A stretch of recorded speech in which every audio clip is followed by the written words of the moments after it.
Hello everyone, welcome to another video. To be fair, I did not plan to start a series, but I noticed how Moebius' work is not really covered in depth online. He is such an influential master, and yet most of what is online are reviews of the same three titles, with the majority of his body of work being barely touched. This is not really helped by the fact that his material is really hard to get. Almost all of his English catalogue can only be found on the second-hand market, and it is prohibitively expensive. But if you look beyond the English editions, you will notice that a lot of his work is fortunately translated into Spanish, German, and Italian, the last of which I am lucky to speak. Don't get me wrong, these editions are still expensive, but they're a little easier to find. And I've been collecting for a while, and my Moebius catalogue is a bit of a mix of English, Italian editions, a couple of French ones. So, okay, what is the point? Well, I feel like his broader body of work lacks visibility. So I decided to go through my whole collection to really take a deep dive into his catalogue, including his less known work. Today, I wanted to start with The Long Tomorrow, where it came from, how it influenced the movie and entertainment industry, and, as I just said, also to take a look at a bunch of other short stories by Moebius. And yes, I know, The Long Tomorrow is already covered many times over by other videos online, which go into extensive analysis, and they do a great job, so I'll spare you that and just cover the basics so we can move on to the rest of this book. So for this video, I have a beautiful Italian oversized hardcover from 1988, which collects The Long Tomorrow and a bunch of other gems. Yes, so we have Rock City, It's a Small Universe, we have Blackbeard and the Pirate Brain, we have Approaching Centauri, and finally we have one of 4070 variations on the theme. And this is usually the case when you buy a Moebius book. That's because beyond, let's say, the Incal, the Edena Cycle, Mad Woman of the Sacred Heart, the Airtight Garage Cycle, including the, what are they, 3 sequels, and maybe I would say Silver Surfer Parable, even though that's just like 50 pages long. The majority of his work is short stories, and for this reason they're often bundled together in books like these, with a cover title and a bunch of others. This edition is fantastic. I have a few from the same series. They are really, really nice, oversized, as I said. And as an added bonus, all of these have opening notes from Moebius himself about each single story.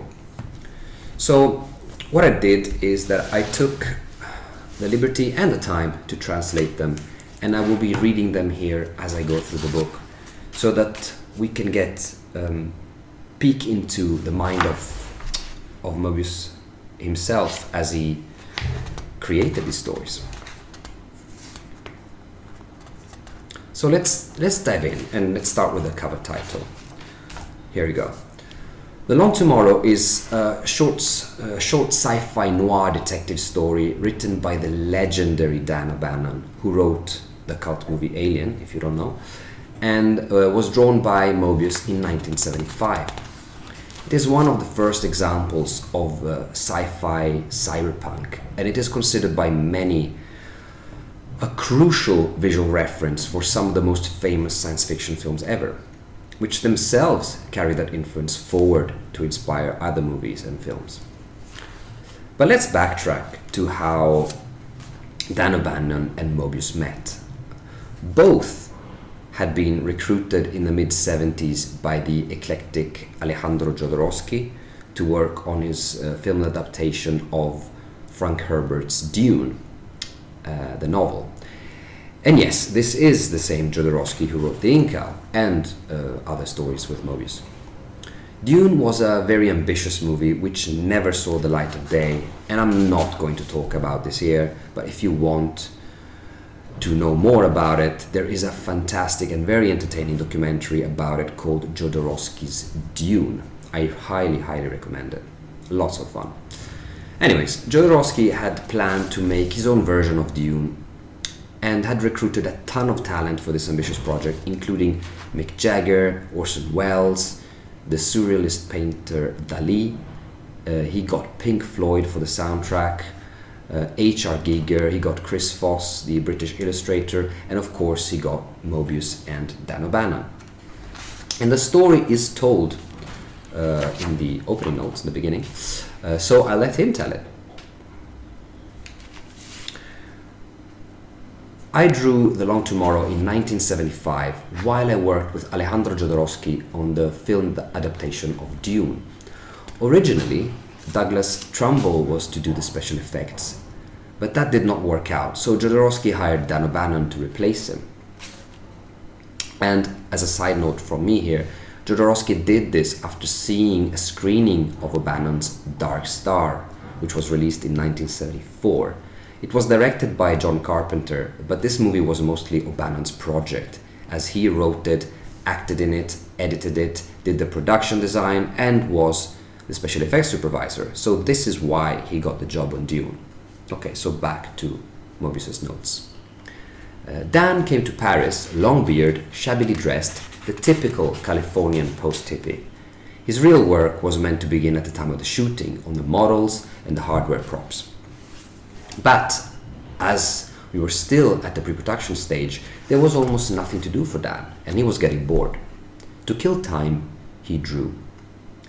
Dan is best known as a scriptwriter, but he's an excellent cartoonist too. If he had wished to, he could have become a professional comic artist. One day, he showed me what he was drawing. It was the short storyboard of The Long Tomorrow, a classic police story, but situated in the future. I was enthusiastic. When Europeans try to do this kind of parody, it is never really successful. The French are too French, the Italians are too Italian, but in this case, I had on my hands a parody which was more original than the originals. And by thinking of making one more parody, Dan was perpetuating a tradition. As the story was very strong, I immediately felt that I would be able to play around visually with complete freedom, without the usual gimmicks you need when refocusing a vague subject or a plot. Pete Club's outfit, for example, was borderline ridiculous, far from the traditional raincoat of Humphrey Bogart. It was the same for most of the visual elements, but Dan's story was scrupulously followed. One day, I wish they could publish our two versions side by side.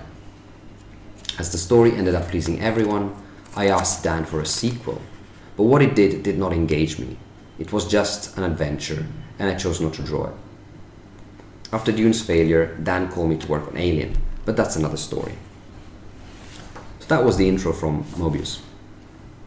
If you read the story, you can see how The Long Tomorrow carries on in a bunch of crucial sci-fi movies.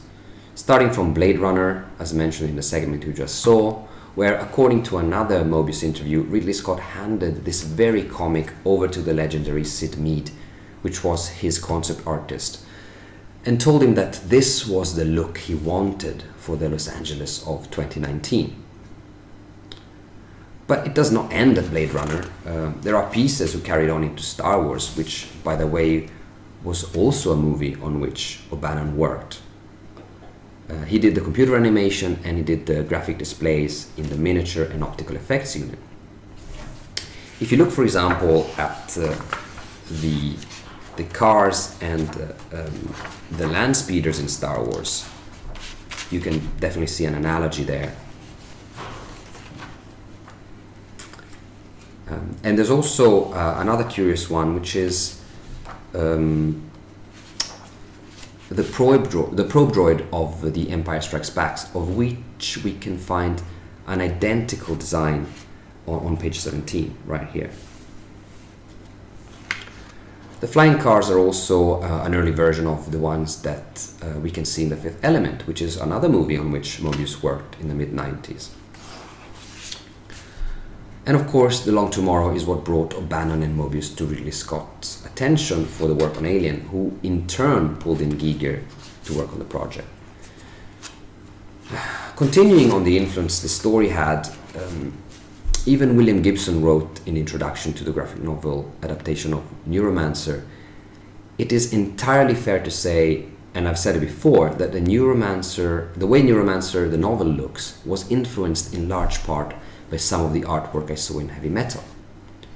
I assume that this must also be true for John Carpenter's Escape from New York, Ridley Scott's Blade Runner, and all other artifacts of the style sometimes dubbed cyberpunk.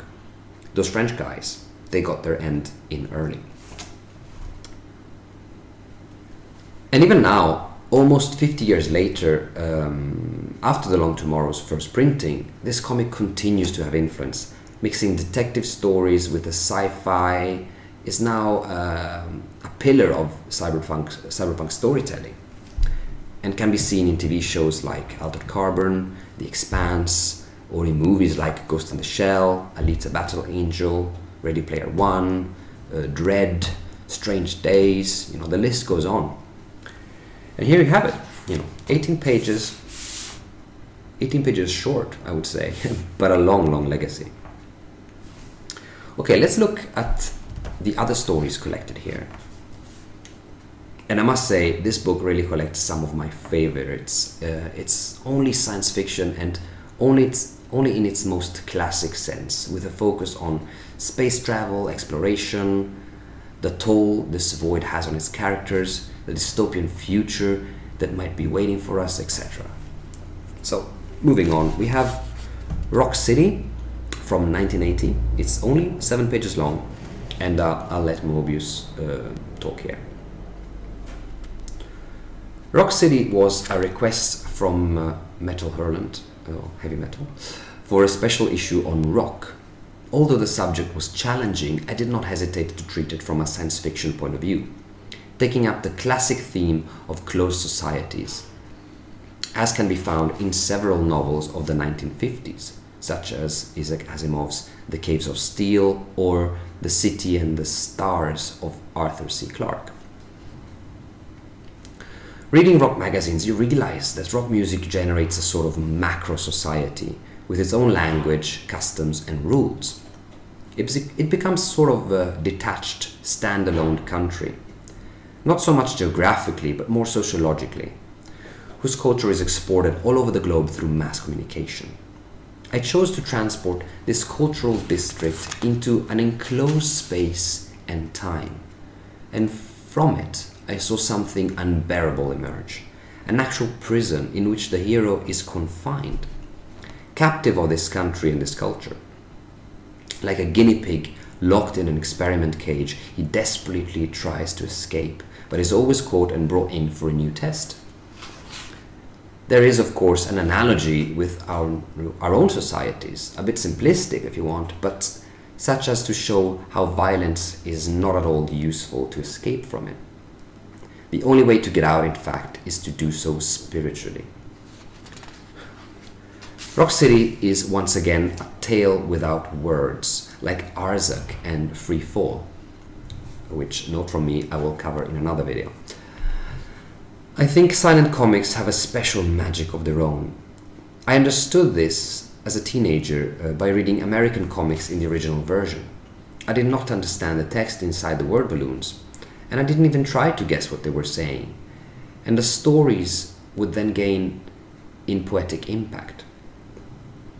This is what I want to recreate with my silent stories. I try to project myself together and simultaneously with the reader into another world, like explorers who from a distant planet were looking through a very powerful telescope. They would see everything but hear nothing. Personally, I think that when a reader is given the need to create dialogues himself, it adds a level of poetry that no text could ever express. And that was Rock City for you. Next up we have It's a Small Universe from 1977. It's an 8-page story that revolves around a couple which lands their spaceship on a planet to explore it further, but soon find out that there is another shipwreck there with a single survivor, and because they live in a small universe, as the title suggests, we discover that the two men know each other and have some sort of unresolved beef. A fight breaks out, and in the middle of it all, they get killed, all of them. This is a classic Moebius and heavy metal layout, but I'll let him share his thoughts on this one. The rather black humor of It's a Small Universe has something spontaneous about it. At the time, I did not want to censor myself by imposing on my stories an optimistic or pessimistic narrative goal. My guiding principle was the joy that storytelling gave me. However, I did have a tendency to end my stories in a rather grim way. I think it was due to my lifestyle. When I started to change it through meditation, I realized that the endings of my stories were also changing with me. Instead of ending with the death of my characters, they showed a change of perspective, a physical or spiritual transformation, often symbolized by a flight towards the light. That was It's a Small Universe. Next up we have Blackbeard and the Pirate Brain, a 5-page story from 1981. Again, very comical. And yes, again, a classic sci-fi story focusing on a freight captain and his ship's AI, which, in an obvious Space Odyssey tribute, loses control and starts believing the crew is planning a mutiny. But of course, there is no one else on the ship, and there is no mutiny. The captain passes out, and our computer, believing him dead, gives him a burial at sea, only in space. And something we should note here is that there is a very similar scene in the Star Trek movie The Wrath of Khan, where Spock dies and gets buried the same exact way with the pod ejected from the ship. And this movie is from 1982, a year after this story was published. So it's fascinating to see how in the golden decade of science fiction, many things are seen both in the comic medium and the movie one. Okay, but now on to Moebius' words on this story. I drew Blackbeard and the Pirate Brain for Pilote, the magazine, and I wanted to create a comic that was in the same vein as the American science fiction stories, in the style of Sheckley and Emsch. The subject follows the tradition of EC Comics, but the style and settings are closer to the illustrations in Galaxy magazine. All the stories collected in this book can still claim this double legacy. The story is full of quotes and references. The computer swears like Captain Haddock. Blackbeard is one of the heroes of Jean-Michel Charlier, etc. And if you don't look at it carefully, you end up missing out on a lot of things. In truth, I was very happy with these pages, and when I finished the last one, I felt an almost painful satisfaction. Next up we have The Artifact, a 4-page story from 1987. The story revolves around 2 explorers who find a Class M planet 200 times the size of Earth and land to take a closer look. They find and enter a big artifact which ends up being a gigantic sandcastle which gets destroyed by an equally gigantic child on the beach. Here's what Moebius had to say about the story. I was walking on the beaches of the Ray Island when I came up with the idea for the artifact. There are many beaches in science fiction, such as Ballard's Vermilion Sands or Frank Herbert's Dune. It is the frontier between 2 worlds, and on the symbolic plane between the conscious and the unconscious place. A place where dreams go aground and where awakenings happen.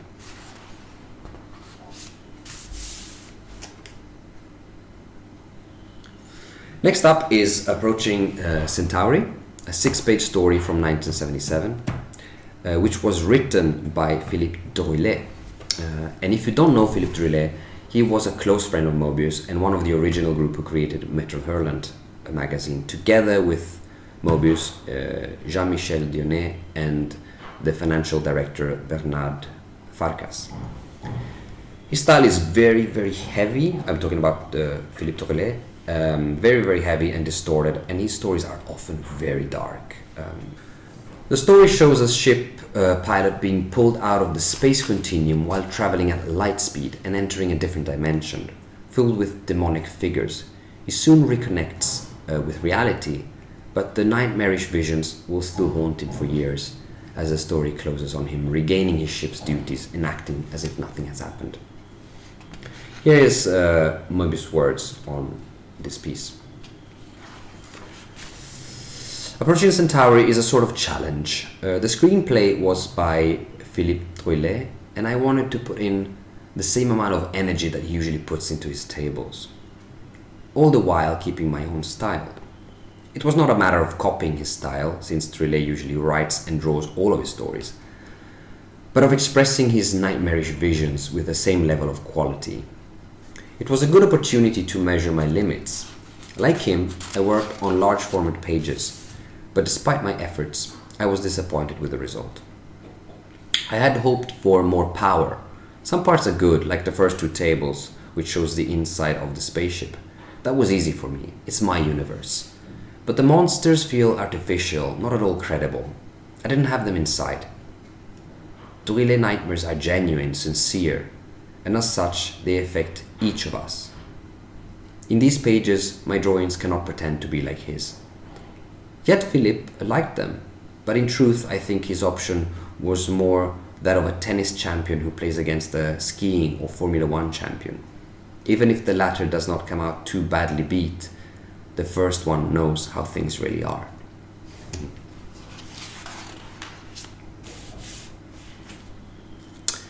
Next, we have one of 4,070 variations on the theme. And it is the last one of this book. It's published in 1978 and it's only 4 pages long. It shows the execution of an officer who refused to press the button when ordered to retaliate with the entire nuclear arsenal of his own country, as he and his people were about to be wiped out by an identical nuclear attack directed at them. Moebius tells us this about it. One of 4,070 variations of the theme is a request by Jacques Loeb for a special issue of Metal Hurlant dedicated to nuclear warfare. I had no trouble dealing with it, as it was at the top of my worries. For years I have thought that there is a frightening disproportion between the narrowness of the concept of nation and the planetary reach of weapons of mass destruction. Honor, national interest, the rules that aim to safeguard it, all this seems to get forgotten the moment life itself is threatened on Earth. On the graphic level, I was inspired by Steinlein's drawing, very black, very powerful. It is something that comes naturally to me when I tackle these subjects. When they were published, these pages did not elicit any reaction. No one said anything to me, yet they had nothing soothing about them. I had trembled drawing them. It is really true that for many, comics are nothing other than simple fun. Well, that was it for this video. I hope you enjoyed it. And if you got to see some of Moebius' work for the first time, then I guess I accomplished my mission. Thank you so much for watching, and I'll see you next time.